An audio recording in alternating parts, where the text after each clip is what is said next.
after being driven out of the Garden of Eden. Adam and Eve had 2 sons.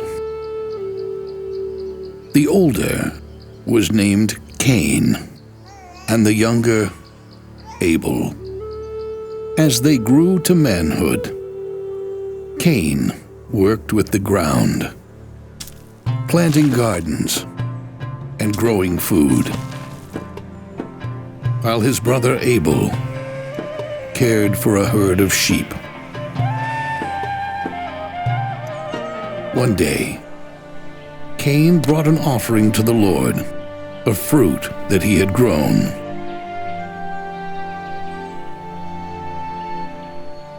Abel did the same, except he brought of the firstborn of his flock, the very finest of all his herd.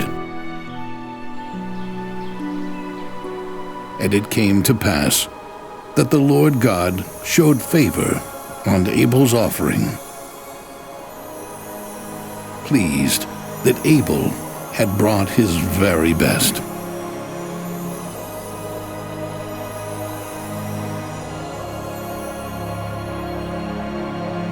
But upon Cain's offering, God did not show pleasure. When Cain realized this, he became very angry.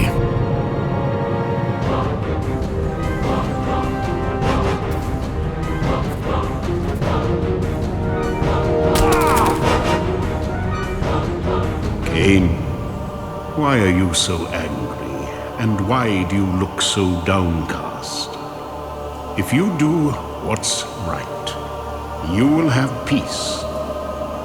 But if you do not, sin will overtake you, and it will rule over you. Therefore, you must fight it. Hearing this, Cain became even more displeased, and turning away from God, he went out in search of his brother to speak with him.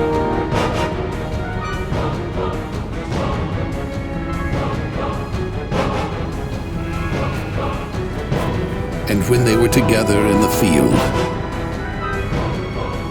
Cain became enraged, overcome with jealousy because of the favor God had shown his younger brother. He turned upon him in fury.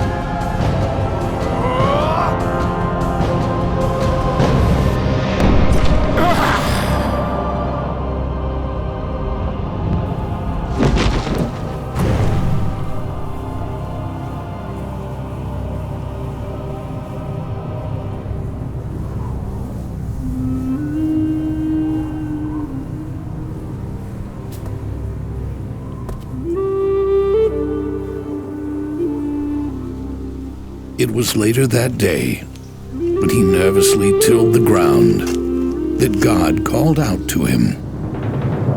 Cain, Cain, where is your brother Abel?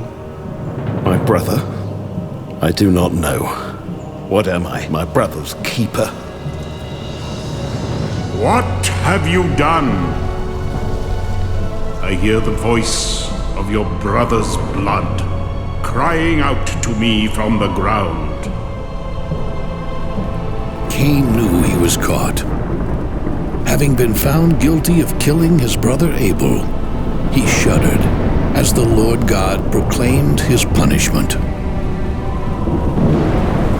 Now you are cursed and banished from the very ground which received your brother's blood by your hands.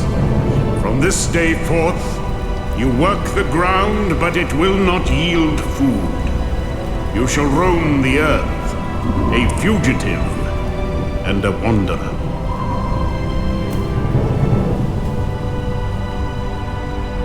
No, please, Lord. This punishment is more than I can bear. You have driven me from my home, and I will be hidden from your presence. And it surely will happen that anyone who finds me will kill me. No one will harm you, for I will set my mark upon you that no one take your life. For whoever would slay you would be punished 7 times greater.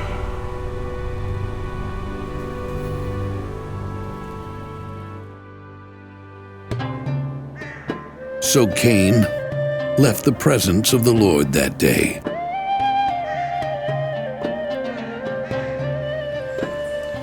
And settled in the land of Nod, which was east of Eden.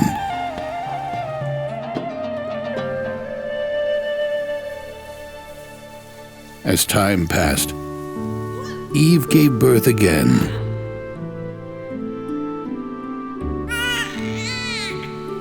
Rejoicing at the birth of her 3rd son, she exclaimed, Cain took the life of Abel, but see now, how God has given us another child in his place. We shall call him Seth. Once Seth came of age, he also married and had a son named Enos. And they honored and worshiped the Lord God. Adam and Eve, living long lives, had many more sons and daughters.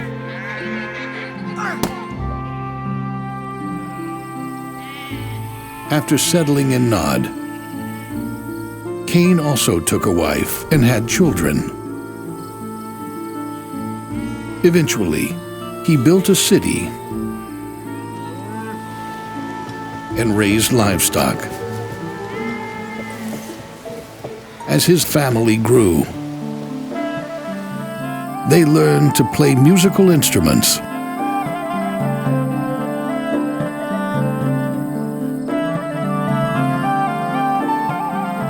While others became craftsmen, forging tools in bronze and iron.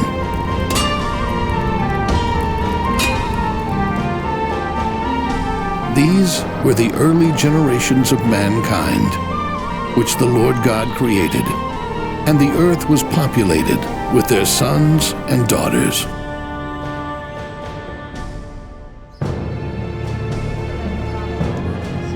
But as time passed, mankind began to turn away from God. And violence and wickedness filled the earth.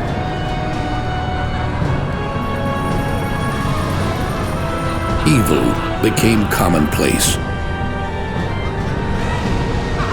And every thought of mankind became corrupt and wicked.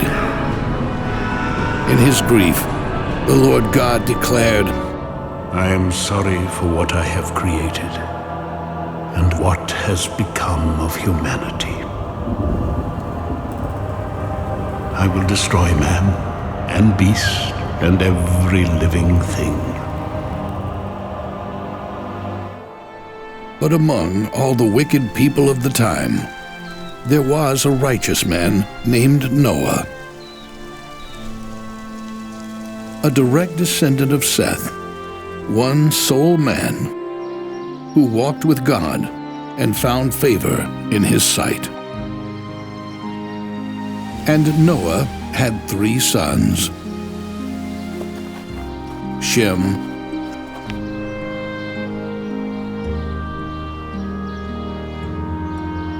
Ham,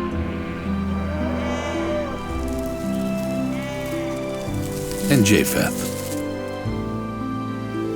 God spoke to Noah and said, The earth is filled with violence. Because of this, I will destroy that which I have created.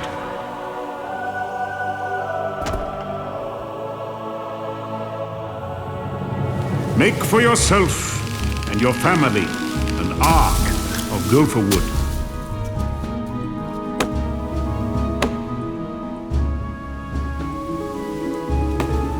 The length of the ark shall be 300 cubits, 50 cubits wide and 30 cubits high.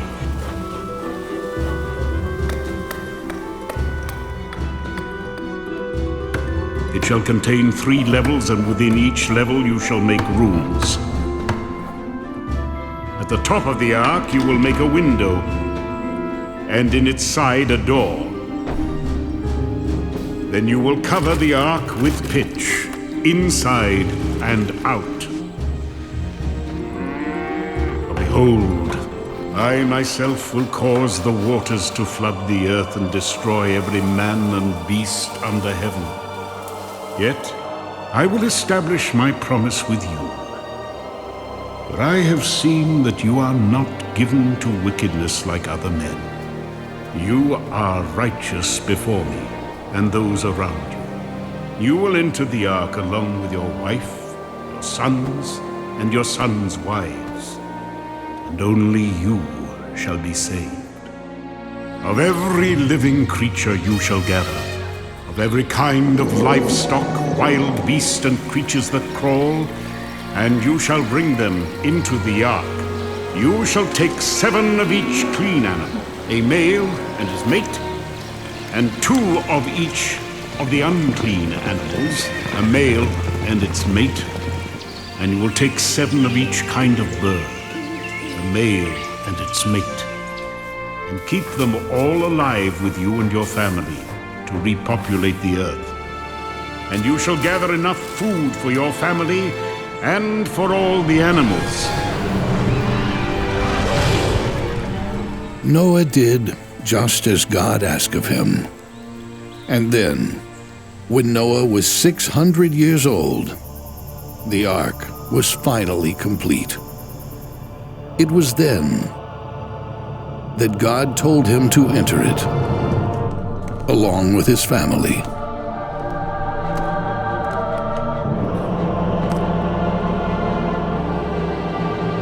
And all the animals that were gathered entered 2 by 2, male and female alike.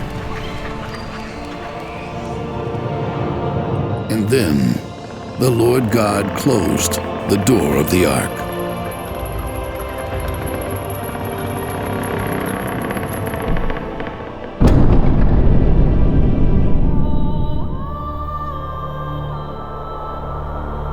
"7 days passed, and all the underground springs of the earth burst open.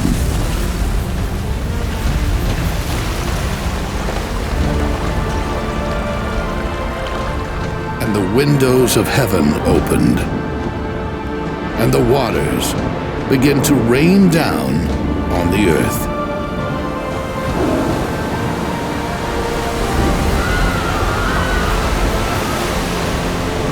The rains continued for 40 straight days, covering every mountain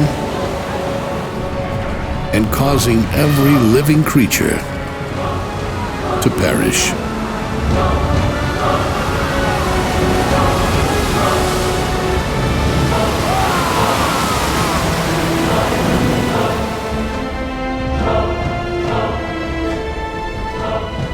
But the ark that carried Noah, his family, and all the living creatures floated safely on the surface of the waters.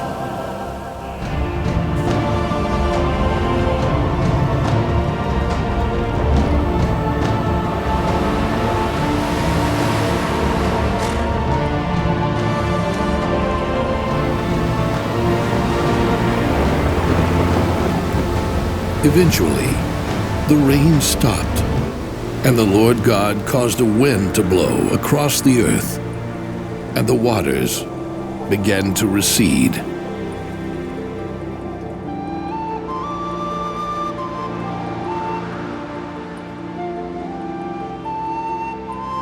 "150 days from the time the flood began, the ark came to rest upon the mountains of Ararat.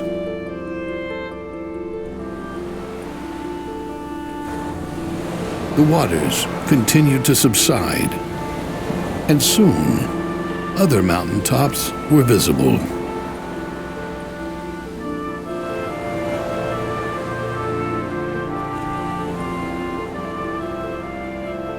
After another 40 days, Noah opened the window at the top of the ark and released a raven, hoping it would bring back signs of life.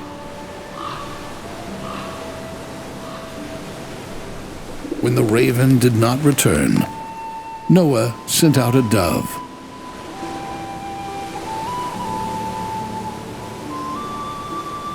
Eventually, the dove returned, but it showed no signs of finding a place to rest. The earth was still covered with water. Another 7 days passed, and again, Noah released a dove.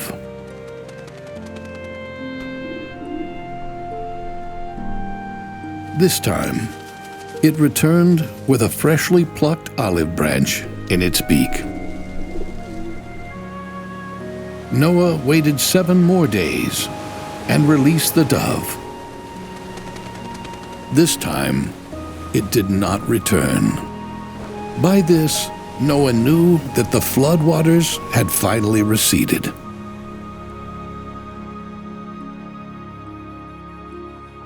A year after Noah and his family, and all the animals had entered the ark, God spoke to Noah, saying, "Come out from the ark,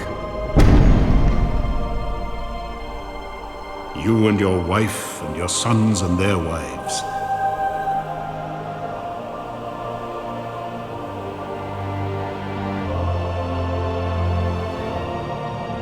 Bring forth every beast, all the cattle, every bird and everything that creeps on the ground, that they may multiply and replenish the earth."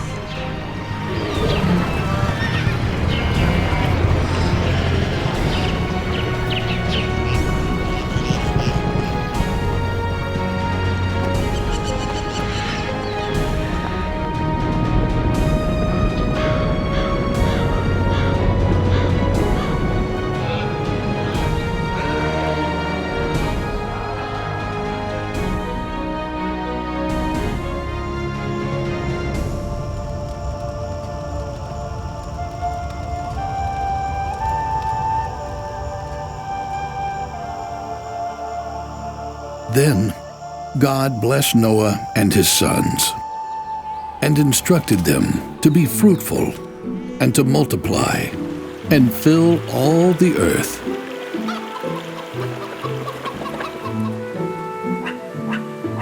And he gave them dominion over all the animals, and made it so every beast of the earth and every bird of the sky would now be afraid of mankind. And God gave a new commandment. "Whoever sheds man's blood, by man shall his blood be shed. For you were made in the image of God. I will never again curse the earth because of mankind. Even though the intent of their heart, even from their youth, is evil, I will never again destroy every living thing." As a sign of his promise, God set a bow in the sky. "This is the sign of my covenant I am making between me and you and all living creatures, to never again destroy the earth with water. When I see the bow in the clouds, I will remember my promise made with you and all future generations, to never again flood the earth."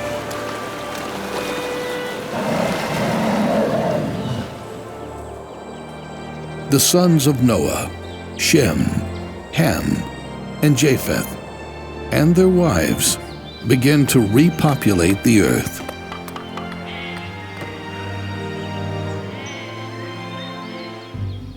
And Noah began to work the ground and planted a vineyard.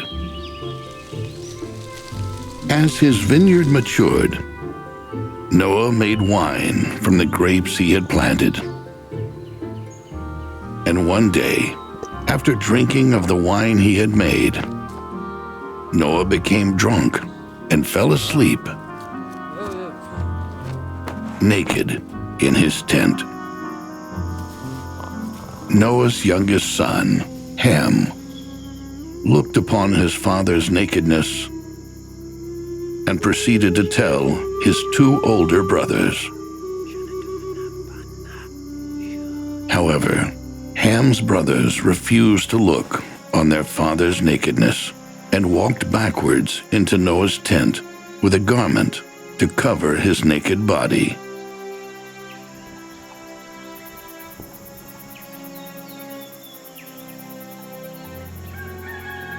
When Noah woke up from his drunken state and learned what Ham had done to him, he cursed Ham's youngest son, Canaan. Cursed be Canaan! A servant of servants he shall be to his brothers, a slave to my sons Shem and Japheth. Following the great flood, Noah lived 350 more years, and all the days of Noah were 950 years when he died.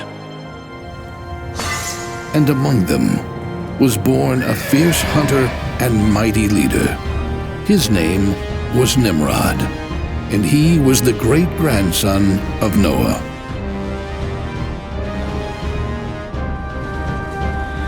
As generations passed, and the number of inhabitants continued to increase, they journeyed to the east and settled on a plain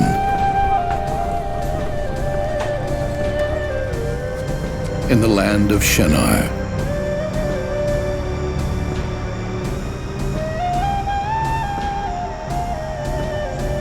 At that time, all the people spoke the same language and came together, eagerly desiring to build a name for themselves.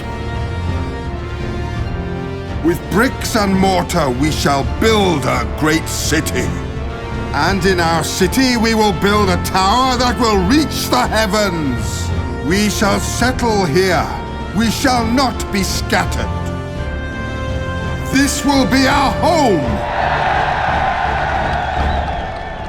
Now God had instructed the generations of Noah to replenish the whole earth. Yet their desire was to remain in the land of Shinar. And they proceeded to build their city and their tower.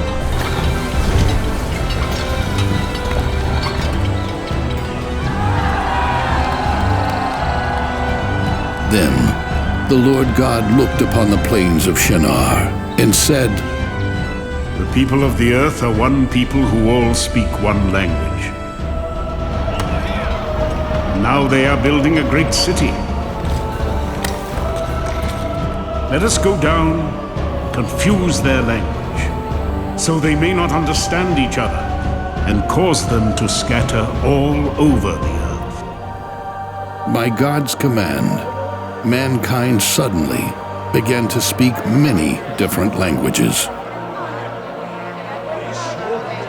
Unable to understand one another, the building of the city was halted, and the people began to disperse throughout the earth, according to God's original instruction. The city from which they scattered became known as Babel, for it was there that God confused the people's language.